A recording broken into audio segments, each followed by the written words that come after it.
ஓம் நம சிவாய சிவாய நமக சிவே சிவே சிவே சிவே. ஓம் நமோ நாரத நாராயணாய நமக.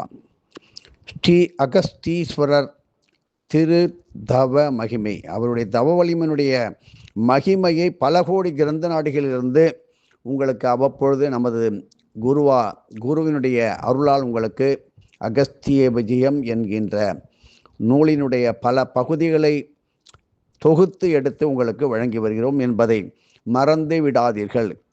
நாங்கள் சொல்கின்றதற்கும் ஜோதிடத்திற்கும் எந்த விதமான தொடர்போ சம்பந்தமோ கிடையாது. இது ஜோதிடத்தை விட பல ஆயிரம் கோடி மடங்கு பலன்களை தரவல்ல சித்த ரகசியம் என்பதை மனதில் வைத்துக் கொள்ளுங்கள்.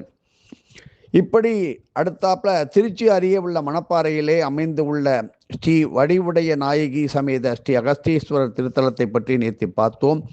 மிக மிக பழமையான அற்புதமான தொன்மை வாய்ந்த ஆலயம். மதுரை மீனாட்சி அம்மன் திருத்தலத்திற்கு முன்பாக தோன்றிய ஸ்தலம் என்று சித்தர்கள் சொல்கின்றார்கள். இப்படி மீனாட்சி சுந்தரேஸ்வருடைய திருக்கல்யாணத்துக்கு பின்னாடி அந்த தம்பதிகள் வெகு நாட்களாக குழந்தை இல்லாமல் தவித்தார்கள் என்பது பலருக்கும் தெரியும், சிலருக்கு தெரியாது. பின்னர் ஐயர்மலை ஈசன் அருளால் தெய்வீக தம்பதிகளுக்கு குழந்தை பாக்கியம் கிட்டியது. ஆனாலும் கர்ப்பத்தில் இருந்த குழந்தைக்கு அந்த காலத்திலே போதிய உடல் வளர்ச்சி இல்லாததை அறிந்த அரண்மனை ராஜ வைத்தியர்கள் ஸ்ரீ மீனாட்சி அம்மனை என்ன சொன்னார்கள்? அந்த மீனாட்சி அம்மனை மணப்பாறை ஸ்ரீ அகஸ்தீஸ்வரர் தலத்திற்கு அழைத்து சென்று அங்கே வேண்டிக் கொள்ளுமாறு சொல்லி செய்தார்கள். இதனுடைய நடப்பு பல பேருக்கு தெரியாமல் போய்விட்டது. இப்படி அந்த காலத்திலே ஸ்ரீ அகஸ்தீஸ்வரர் திருத்தலத்திலே தாயுமானவ சுகசித்தர் என்ற ஒரு பெயர் உள்ள அற்புதமான ஒரு சித்தர் தவம் இயற்றி வந்தார். இடு சூறை கர்ப்பம் எனப்படும் அவருடைய தவமானது மிக மிக சொல்ல முடியாத சக்தி வாய்ந்த, அளப்பரிய ஒரு சக்தி வாய்ந்த ஒரு தவம். இடு சூறை கர்ப்பம் என்பது ஒரு பெண்ணின் கர்ப்பப்பை அல்லாமல் வேறு இடத்தில் கர்ப்பம் தாங்கும் முறையை குறிக்கும் சித்த மொழிதான் இது. யாருடைய கர்ப்பத்திலாவது குழந்தை போதுமான வளர்ச்சி இல்லாமல் இருந்து அவர்கள் இந்த பெருமானை நன்றாக கேளுங்கள், கவனமாக கேளுங்கள். குழந்தை இல்லாதவர்களுக்கு நல்ல வரப்பிரசாதம். இந்த சித்தரை வேண்டினால் உடனே அவருடைய கர்ப்பத்தில் உள்ள சிசுவை இவர் தன்னுடைய வயிற்றுக்கு அவருடைய தபோ வலிமையால் மாற்றிக்கொண்டு சரியாக 54 நாட்கள் கழித்தும் மீண்டும் அந்த குழந்தைக்கு உரிய தாயின் கர்ப்பத்திற்கு அந்த குழந்தையை மாற்றி விடுவார். என்னையா புதுசா நூல் விடுறேன்னு நினைக்கிறீங்களா? கிடையவே கிடையாது. இப்பொழுது தற்காலத்தில் டெஸ்ட் டியூப் பேபி, இந்த டெஸ்ட் டியூப் பேபி என்று சொல்லும் விஞ்ஞான லீலையை அந்த காலத்திலேயே பல ஆயிரம் ஆண்டுகளுக்கு முன்பே அந்த எந்த விதமான விஞ்ஞான உபகரணம் இன்றியே செயலாற்றி காட்டிய அற்புத மகானே இந்த தாயுமான சுகசித்தர். ஔரவர் மகரிஷியின் தாயும் ஒரு காலத்திலே தனது குழந்தையை காக்க கர்ப்பத்தில் இருந்த சிசுவை இந்த முறையில் தான் தன்னுடைய தொடைக்கு மாற்றி வைத்து கொண்டு அசுர சக்திகளிடம் இருந்து குழந்தையை காத்தாள். இது எல்லோருக்கும் தெரியும். இந்த இடுசுரை கர்ப்ப சித்தியை பிரயோகம் செய்ய உதவும் மூலிகைகளும் உண்டு. இந்த அற்புதமான மூலிகைகள் எங்கே கிடைக்கும் என்றால் வெள்ளியங்கிரி பகுதியில் மட்டுமே காணப்படுகின்றன. நமக்கெல்லாம் கிடைக்குமா என்றால் கண்டிப்பாக கிடைக்காது.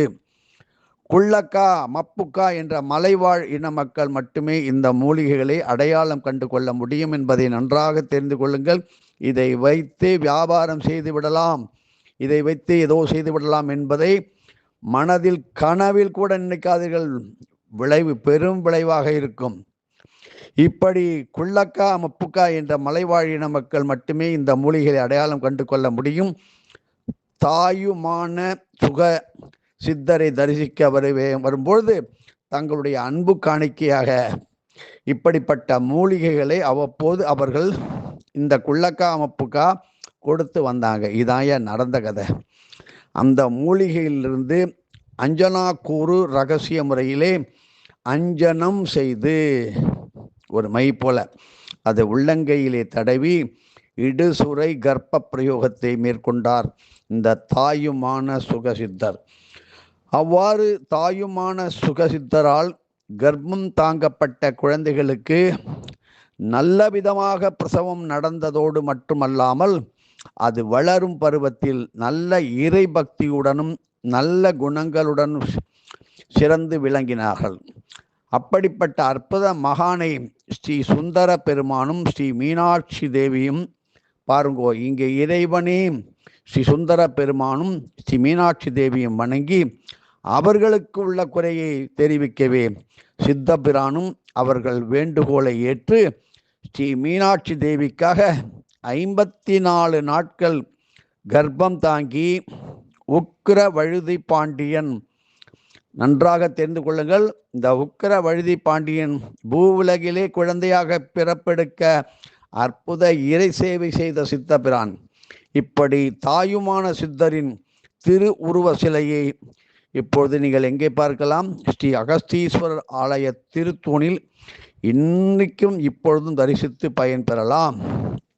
இப்படி குழந்தை பேறு இல்லாதவர்களும் கர்ப்பம் தாங்கிய பின் போதுமான வளர்ச்சி அடையாத குழந்தை பேரால், அதாவது குழந்தையே வளரலைங்க, ப்ரீமெச்சூர் பேபி, அப்படி வருந்தி கொண்டிருக்கின்ற தாய்மார்கள் ஏராளம். அவர்களுக்கு கர்ப்பம் தாங்க முடியாமல் அடிக்கடி கரு சிதைவு அபார்ஷன் ஏற்பட்டு கர்ப்பப்பை பலம் இழந்தோரும் நல்ல சந்ததிகளை பெற இந்த பெருமானை வணங்கி என்ன செய்ய வேண்டும் என்றால், இளநீர் தானம் மனமாற நிறைய வாங்கி கொடுங்க. ஒன்று கொடுத்தா போருமா? உடனே நம்ம அல்ப புத்தி வரக்கூடாது. 1 கோடி பல கோடி செலவு செய்தும் குழந்தை பாக்கியம் இல்லாத பெரும் பணக்காரர்கள் எல்லாம் அடியேனுக்கு தெரியும். இளநீர் தானம் வேணுங்கிற அளவுக்கு அளித்து வந்தால் தங்கள் குறைபாடுகள் கண்டிப்பாக நீங்கும். தற்காலத்தில் போதுமான வளர்ச்சி அடையாத குழந்தை பேறு உடையவர்கள் மருத்துவர்களின் உதவியோடு அந்த கருவை அழித்து விடுவது மிக மிக சாதாரணமாக ஏதோ நடந்து கொண்டே இருக்கிறது. இந்த காரியம் தெய்வீகத்துக்கு முற்றிலும் ஏற்புடையது அல்ல. எந்த ஒரு சூழ்நிலையிலும் கரு சிதைவு செய்வது மிக மிக பெரிய பாவம் என்பதை மீண்டும் மீண்டும் வலியுறுத்துகிறோம். தாயுமான சித்தரை வணங்கி நீங்கள் உங்களுக்கு தேவையான அந்த கொள்ளக்கா மப்புக்கா என்ற மலைவாழ் இன மக்களின் தரிசனங்களையும் பெற்று அற்புதமான நல்ல குழந்தைகளை பெறுவதற்கு இப்பொழுதே தயாராகுங்கள். திருச்சி அருகில் உள்ள மணப்பாறையில் அமைந்துள்ள ஸ்ரீ வடிவுடைய நாயகி சமேத ஸ்ரீ அகஸ்தீஸ்வரர் திருத்தலத்தை மனதில் வைத்து கொள்ளுங்கள். இதை கேள்வி கேட்கும்போது சொன்னதுக்கே மறுபடியும் சரியான முறையில் அதை கவனமாக கேட்காமல் எங்களுக்கு நீங்கள் கேள்விகளை கமெண்ட் பாக்ஸில் அமுக்கிறீங்களே, நாங்கள் என்ன பண்ணுறது? நீங்கள் சரியாக கேட்கவில்லை என்ற அர்த்தம் இல்லையா? கோபித்து கொள்ளாதீர்கள். நன்றாக 1 முறைக்கு 2 முறை அது புரியும் வரை நீங்கள் செய்யுங்கள். இதற்கு நான் ஒரு பதில் கொடுக்க வேண்டும் என்றால் அதற்கு ஒரு தலைப்பு உருவாக்கித்தான் கொடுக்க முடியும். இப்படி நீங்கள் இதையே நாம் சுற்றி கொண்டு வந்திருந்தால் அடுத்த நிலைக்கு, அடுத்த வேறு தலைப்புக்கு, முக்கியமான காரியத்துக்கு எப்படி போக முடியும்? யோசித்து பாருங்கள். இல்லை என்றால் உங்களுக்கு நாங்கள் பல புத்தகத்தை தருகிறோம். அதை நீங்களே வைத்து படித்து பலருக்கும் கொடுங்கள். அதுவும் பெரும் புண்ணியமாக இருக்கும். எதுவும் என்னுடையதல்ல, அனைத்தும் உடையது. அருளால் அருணாச்சலா.